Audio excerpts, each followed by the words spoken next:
Many of the videos on my channel are about racing series that are no more. Series that once held their own spot in the racing ecosystem and had their own glory days that a lot of fans look back on fondly.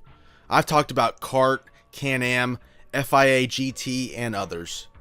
But there's one series that fits this description that has somehow persisted on to the present day, even when the odds were stacked against it.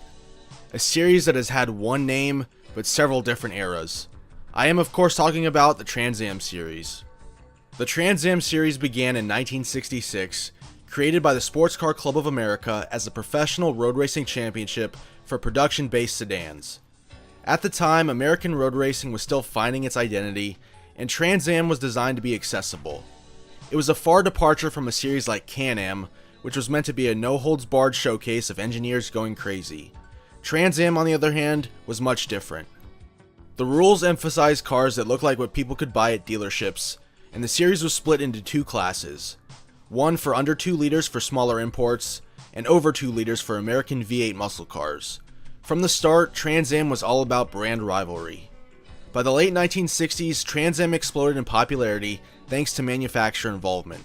Ford, Chevy, Dodge, Plymouth, and AMC poured money into development, creating purpose-built race cars disguised as street machines. The Ford Mustang, Chevy Camaro, and Plymouth Barracuda became icons, while drivers like Mark Donohue, Parnelli Jones, Gurney, and George Follmer turned the series into a must-watch. The racing was aggressive, you had big-name drivers, and iconic cars. It all cemented Trans-Am's place in the racing world at the start of the 70s. However, this original golden era of Trans-Am would not last long. The early 1970s marked both the peak and the beginning of trouble. Cars became faster and more expensive as factory teams pushed the limits of the rulebook. Mark Donohue's Penske-run Camaro and later the AMC Javelin dominated through engineering rather than brute force. However, rising costs combined with changing emissions regulations and the looming fuel crisis made factory participation unsustainable. The American public was largely no longer buying muscle cars, and as much as we may love those things, they stopped being a logical purchase for the average consumer. By 1973, most manufacturers had pulled out, leaving the series without its backbone. Trans-Am struggled for several years, as the 1974 season contained a total of 3 races. The muscle cars were no more, but they found new entries from the likes of Porsche, who kept the series going in their battle with Chevy. It was the start of the 1980s that would see the series evolve in a huge way. The SCCA's new rules led to a proliferation of tube frame chassis with a fiberglass body. These cars really took a lot of cues from American stock cars, and this era of the series is also remembered fondly by a lot of people.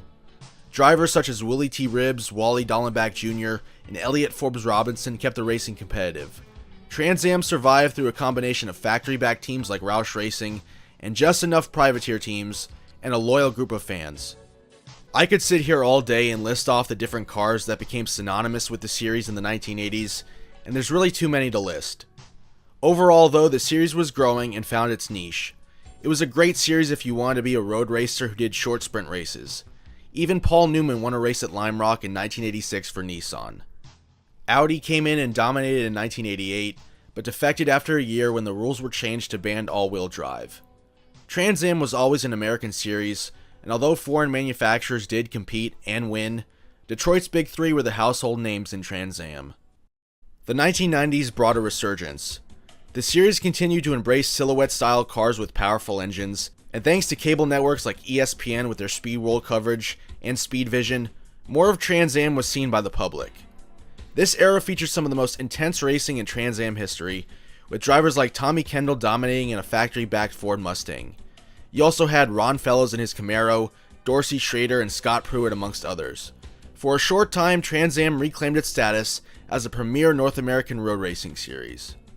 However, the early 2000s marked another turning point. Escalating costs once again drove away manufacturers, and ownership changes led to unstable leadership. The interest was waning. Rules were changed, the silhouette cars were done away with in favor of production models again, like the Jaguar XKR and Panos Esperante. The American road racing scene in the 2000s was tough, having a split at the top with Grand Am and the ALMS, and NASCAR filling out nearly all of the media attention at its peak. Combined with a recession, Trans-Am was being squeezed out of existence. In 2003, the series came under the control of Paul Gentilozzi, the series' all-time win leader, Jerry Forsyth, and Kevin Kalkoven, the same group that owned and operated Champ Car at that time. By 2006, the original Trans-Am Series was effectively shut down. What followed was a period of fragmentation, with different organizations attempting to revive the name and spirit of Trans-Am under various rule sets and structures.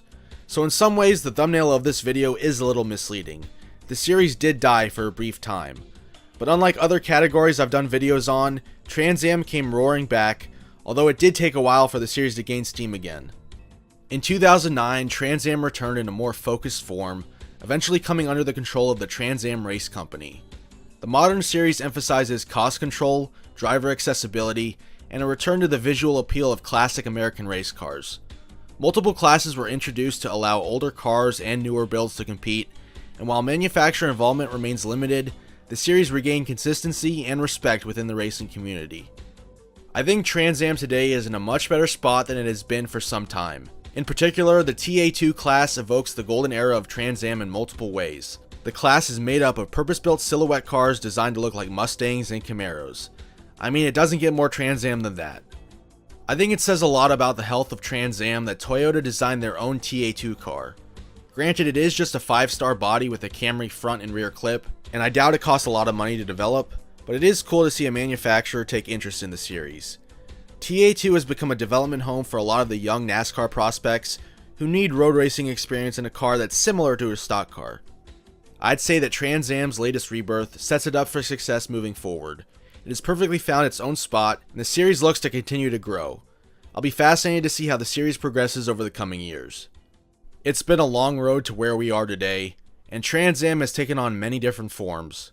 Ultimately, the series is a key piece of American racing history, and I'm glad that it has persisted even when the odds were stacked against it. Thank you for watching, and I hope to see you in the next video.